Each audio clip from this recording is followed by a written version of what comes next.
আসসালামু আলাইকুম।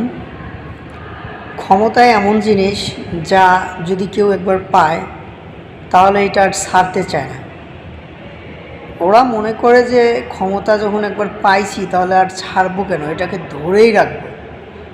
বুঝলে বুঝলো, না বুঝলে না বুঝলো, কখনো এটা ভাবে না যে আমি যেভাবে কাজ করতেছি আমার চাইতেও ভালো কাজ করতে পারে।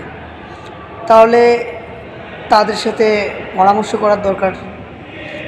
কোনো কাজ করতে গেলে সে যদি নিজে হিমশিম খায় আর সেই কাজটা যদি সঠিকভাবে নাও হতে পারে, সেক্ষেত্রে সবার সাথে পরামর্শ করে কাজগুলো সঠিকভাবে করা। তো আর যারা ক্ষমতা পায় তারা মনে করে যে আমরাই সঠিকভাবে কাজ করতে পারতেছি, অন্য কেউ হয়তো বা এভাবে কাজ করতে পারবে না।